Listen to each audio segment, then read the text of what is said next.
Still សម័យថ្មីគេប្រើ iPhone គេលែងប្រើ Oppo ហើយប្រើ Oppo ស្រែងៅហ្មងណាអាចអើយអញជ្រិញហើយណាសម័យណាហើយនៅប្រើ Oppo ទៀតទៅទៅប្រើ iPhone Still យកហ្មងណាប្រើ Oppo ស្រែងៅហ្នឹងប៉ុន្តែអាចស្រឡាញ់បងបានទៅបើ Still ហ្នឹងអញស្រាប់អញវាយពី3នាក់ឯងឥឡូវអត់និយាយអីច្រើនទេ Oppo មើលខ្លួនឯងទៅវាតែនឹកប្រើ iPhone នេះនៅតែ Oppo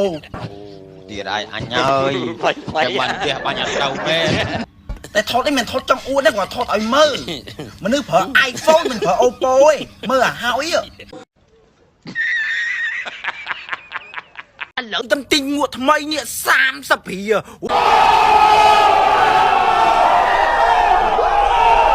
ចុះអ្នកកំពុងមើលនឹងពាក់មួកតម្លៃម៉ានដែរហើយពាក់មួកម៉ូចមិនមើលជួយប្រាប់តិចមើលតែថតនេះមិនថតចង់អួតទេគាត់ថតឲ្យអ្នកអស់គ្នាមើលចាំមកឃើញវីដេអូនេះជួយថតមួកឲ្យមើលទីផងថាមួកតម្លៃម៉ានពាក់អីទៅពាក់មួកប្រេនពាក់មួកថ្លៃមិនទៅស្រួលមួយយ៉ាងដែរ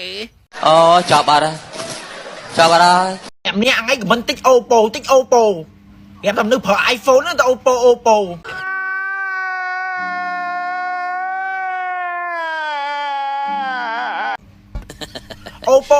មើលខ្លួនឯងទៅគេតែនៅប្រើ iPhone ហ្នឹងតែ Oppo មិនខ្ញុំនោះមានសមត្ថភាពប្រើ iPhone មែនបាទម្នាក់ខមមិនថាពី Oppo រហូតហ្នឹង No God please no ទៅសង្សារខ្ញុំចង់បានបែបមានសាក់ចេះដើរលេងដាក់យប់ហើយចេះបាយស្លុយ Oh my God Wow ហើយបើចេះជួបបរិយទៀតចេះជួបវែកទៀតតែហ្នឹងហៅតែអែមទៀតខ្ញុំចង់បានបែបហ្នឹងមានអត់